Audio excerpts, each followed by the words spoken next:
Dear brothers and sisters, Assalamu alaikum. Good afternoon and Minglawa. I would like to start with Myanmar Union Peace Conference. In this week, Union Peace Conference or 21st Century Penlung Conference or Second Penlung Conference agreed and signed a number of agreements among Myanmar government, Myanmar Temador, defense services, and ethnic armed groups for nationwide ceasefire and implementation of a federal democratic union.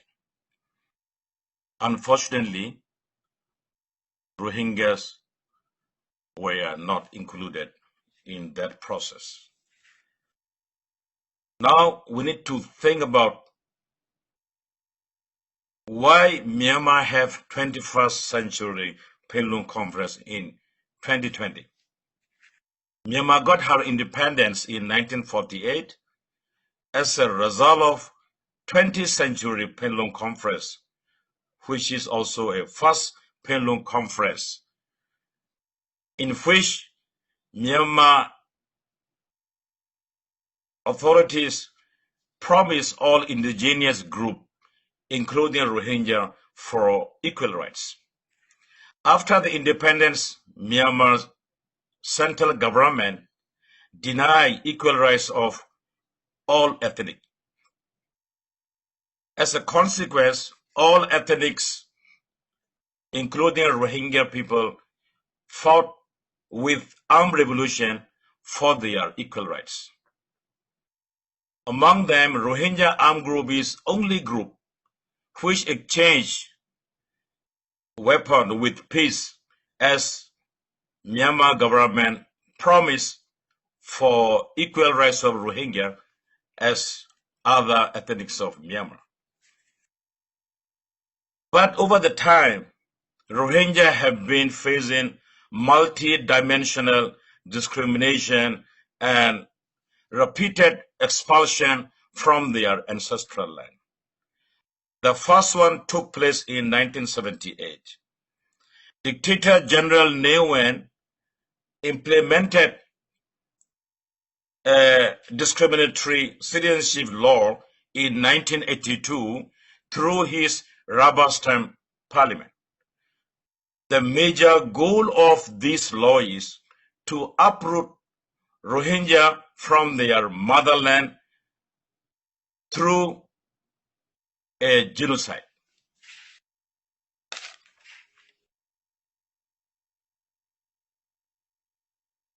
So in 1990, Myanmar government authorities started to issue citizenship card, but Rohingya were denied for the new citizenship card, despite they are indigenous people of Arakan as well as Myanmar. A policy for Rohingya was introduced that is denying, is not recognizing the Rohingya as citizen, so to remove and to deny their ethnic identity and birthrights. After the 1990 election, Rohingya were expelled again.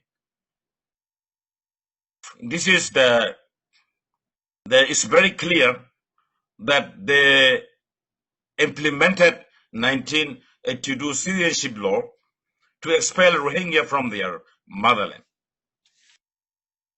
So since then, all Rohingya were suffered for 20 years until 2010. Because of international community pressure and intervention, Myanmar government allowed Rohingya to participate in 2010 election. In that election, Rohingya were able to vote and to represent them in the parliament. But in 2012, again, Rohingya faced multi-dimensional discrimination and harassment. Then as a result, they were disenfranchised in 2015 election based on 1982 controversial citizenship law. So there was a secret point and secret issue how Myanmar government discriminated Rohingya people. So that is NRC card. It means National Registration Cards were issued all citizens of Myanmar after the independence. When Myanmar implemented 1982 citizenship law, they used National Registration Cards as a primary document or evidence for citizenship. Unfortunately, Rohingyas' primary citizenship documents or national registration cards were denied until today.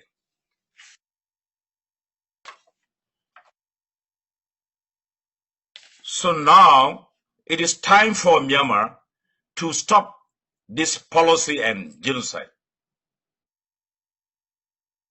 The recent denial of Rohingya MB candidates highlighted, signaling the world that Myanmar is still keeping their policy of genocide. We need to look at it. We need to think about very seriously.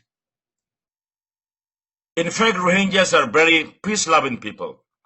They choose a peaceful coexistence policy in Arakan state. This is no doubt, the whole world know it.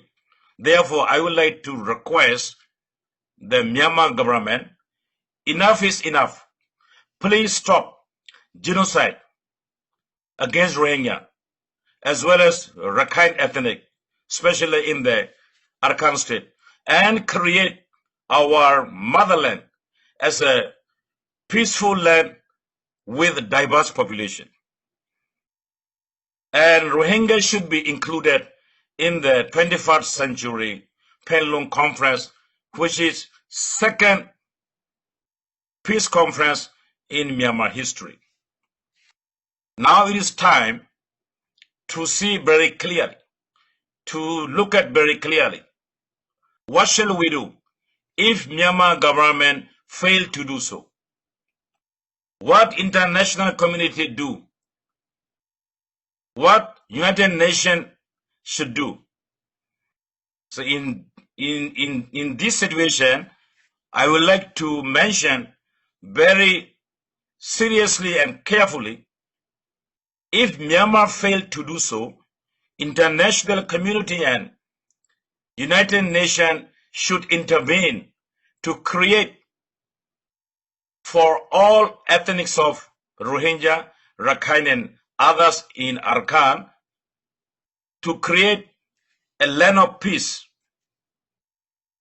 If Myanmar government deny our history, we need to change political geography to prevent genocide. And then, if Myanmar failed to implement to create a peaceful environment on our ancestral land, then international community should help Rohingya people for the voluntary repatriation with full safety, security and integrity to their motherland, so that Rohingya people together with other ethnics can live peacefully on their motherland. Otherwise, Rohingya may jump into the ocean of self-determination like other ethnics. In that situation, if this is the case, I can foresee there will be a full-fledged genocide against Rohingya. So if international community needs to prevent this genocide, so we need to think and adopt a policy very carefully. I fully understand that according to UN Charter, everyone has right for the self-determination. But in the context of Rohingya, in the context of the Arakan situation, without the help or support of at least a superpower, self-determination for Rohingya is very costly and dangerous. So that will allure to the hell of genocide again. So therefore, I would like to request Myanmar government to stop genocide right now.